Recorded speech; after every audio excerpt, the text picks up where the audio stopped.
Hello, everyone. Welcome to Backyard Musings, broadcasting live from Apple Valley. I'm Steve. And I'm Scott. Take two because Cameron tried to crash the Yeah, party. it's all right.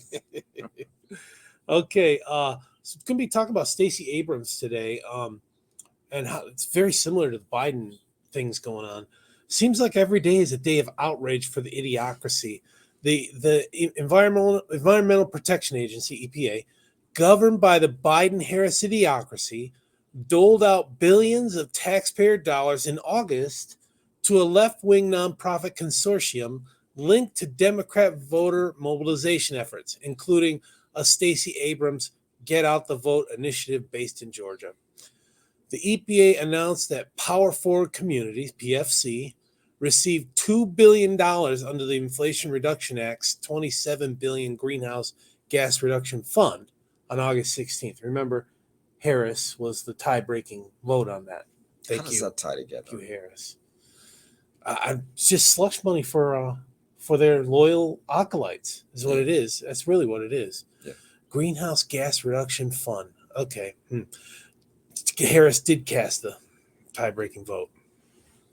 All right. So the PFC is partnering with an array of Democrat Party affiliated groups in addition to the two-time Georgia governor candidate Abrams' Fair Count, including the nation's largest teachers union. I'm getting started. Yeah, don't get me started on that. A major contributor to Democrat candidates and a prominent climate activist group, according to a review of the PFC's website. The EPA's decision to award the nonprofit consortium with a massive grant award comes as Republican lawmakers scrutinize the IRA for sending taxpayer dollars to recipients with ties to left-wing activists and the Democrat Party. Yeah, there's $2 billion. That's dirty, man. What is the deal? That could go to hurricane victims. I mean, come on, man. It's rewarding grift and pork. For your loyal people. That is a lot of money. It is. And you're right. It could go to Helene and Milton people that have been affected by those hurricanes. And Hurricane Nadine that's starting to brew up. Yeah. Okay, quote, at the same time that the EPA is disrupting our everyday lives, it has shown its true priorities by dishing out hardworking American taxpayer dollars to a vast network of former Obama-era officials who are now leading the far left's crusade against American energy independence, said Representative Morgan Griffith, Republican from Virginia, and Representative Brett Guthrie from Kentucky. They wrote in an October op-ed for the Washington Reporter. The PFC is working with two Abrams-backed nonprofit ventures, so she's got her fingers in there, Fair Count and the Southern Economic Advancement Project, SEEP, according to a review by the DCNF. Abrams founded both of these nonprofits in 2019, following her first election loss to Georgia Governor Brian Kemp in November 2018, and she probably, maybe friends with Hunter Biden, found out how to do it. Or Hillary Clinton, with the Clinton Foundation. I wonder how much profit she's making off these nonprofits. Oh, we're going to get in here. It's going to say. Yeah. So Fair Count, a Georgia-focused voter mobilization outfit that works to increase the participation of the state's black voters, recently criticized voter ID requirements and accused Republican governors of voter purges to exclude eligible voters from the casting ballots.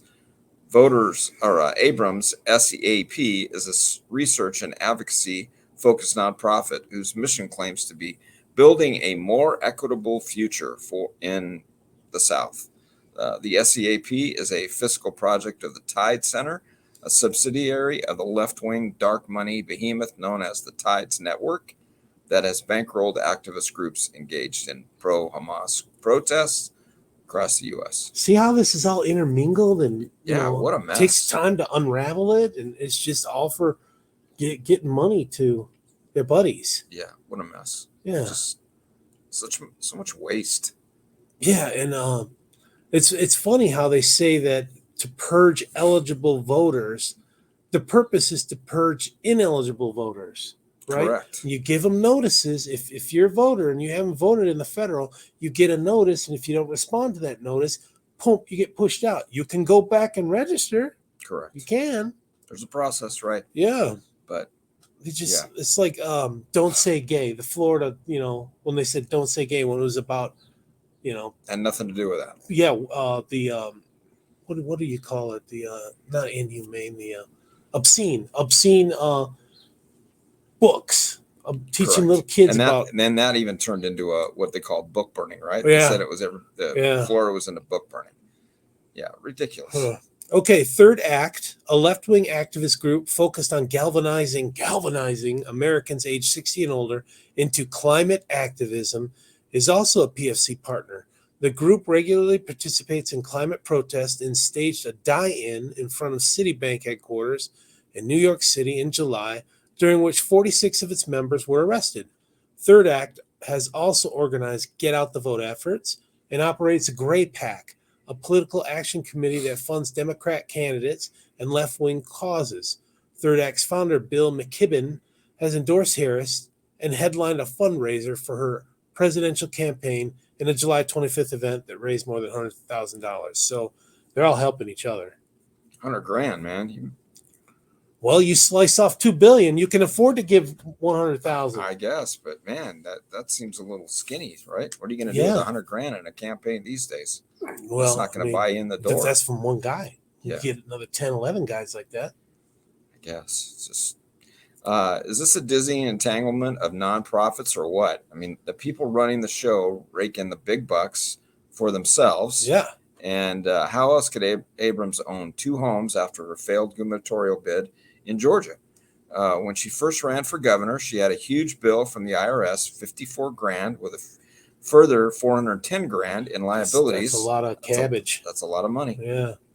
Student loan debt of $96,000 and $83,000 in credit card debt, and only a net worth of $109,000 according to state disclosures. Yeah, so she had to disclose all that. Yeah, so that, I mean, you're making $100,000, or your net worth's $100,000, a little over $100,000, and you got all that debt. Let's find a way to get out of debt, right? Exactly. Yeah. Let's find a way. Use the system, right? Abrams is now worth, catch this, $3.17 million. How does someone this fiscally irresponsible get on a gubernatorial ticket? Makes you wonder. Yeah. So something's going on. Yeah. I mean, this ain't no coinkydink. Something's going on. Where there's smoke, there's fire. That's a huge swing from 109,000 to 3.1 million. And maybe she made some investments. And I don't know that this is illegal. I mean, it's like she's starting up these nonprofits to help whatever, and then they're just slicing off money to the leaders of the PACs, in addition to doing whatever they need to do. Yeah. But it's like, but it runs true though. I mean, look at the Obamas, look at the Clintons.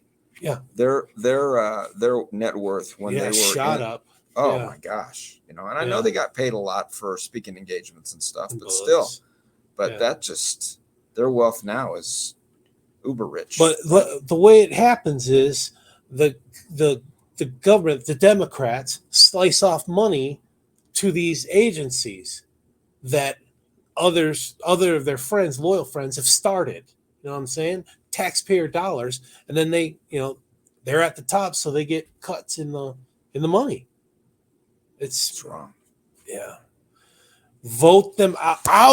Yep. Vote them out. Couple weeks, folks. A little over 2 weeks. Hans, do it. Vote them out. Yep. Okay. Well, thank you for joining us today. We hope that this segment enlightened you, and we'll enjoy your Sabbath tomorrow. Yep. And we'll see you. We'll see you on Monday. See you Monday. Take care. Thanks.